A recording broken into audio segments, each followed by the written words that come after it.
Hey everybody, welcome back to the channel, and today we're going to talk about the Marvel Legends Giant Man HasLab.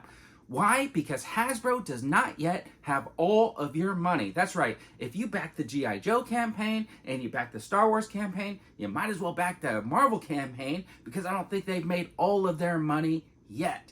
And now, not even a week goes by, we got the Marvel Legends team launching their Giant Man HasLab.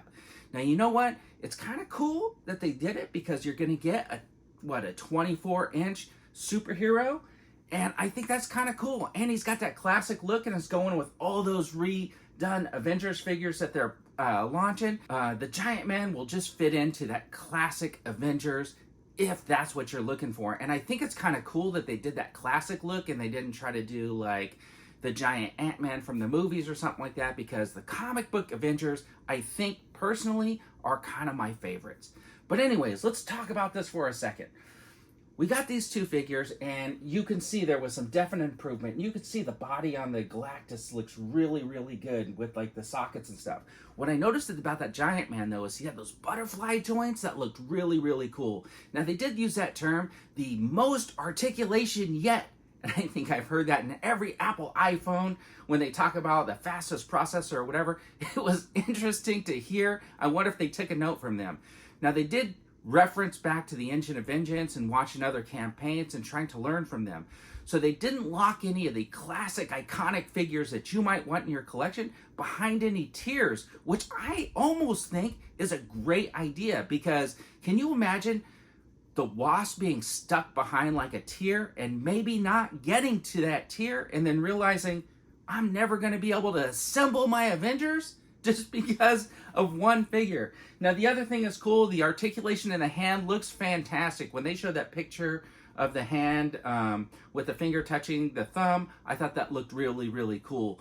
Then they had that like shooting the galaxy to that shot where he's holding Ultron's head. I thought that was really cool also.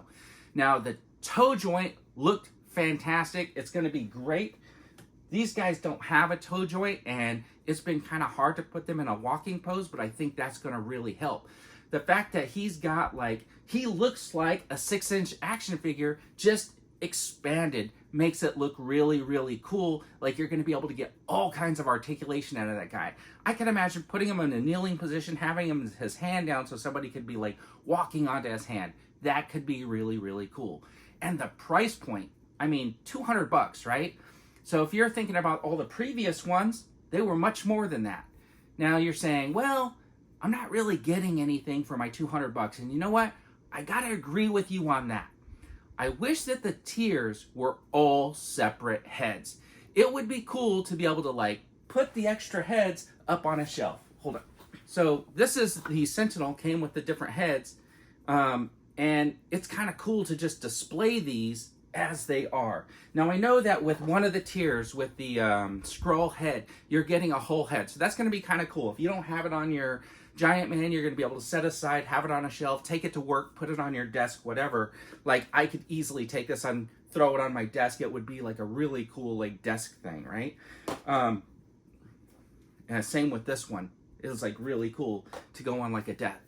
So anyways, like just like these, I could take them to work, throw this one like on my desk in the corner or something like that, and it'd be really cool, you know, like for me to look at while I'm at work.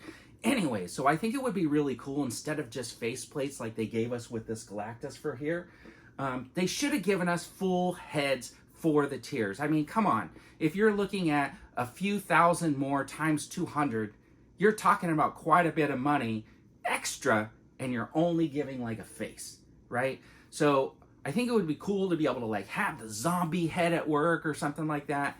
That would be really, really neat. I don't know about army building this guy and then having Giant Man versus like a zombie Giant Man. I don't think that's going to happen for me. So right now, I'm kind of on a fence. Let me know what you guys think, what you're going to do for $199.99. And I looked through it. I like punched through it, and it was like $15 for shipping, so that's not bad, right, for like a 24-inch figure.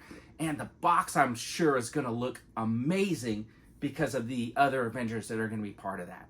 So the HasLab is kind of like a good and bad at this point, but I'd love to see how it goes. I think while I started recording this video, just minutes after the HasLab ended, we were already at maybe like 700-800 backers. I'm going to look again when this is done recording and just see how much it's jumped. So anyways, let me know what you guys think. Are you backing it? Are you not backing it? Are you upset that there's no action figures in the tiers? Are you okay with the faceplates? Would you rather have big heads to go with it? You let me know in the comments. And don't forget, have a fantastic day.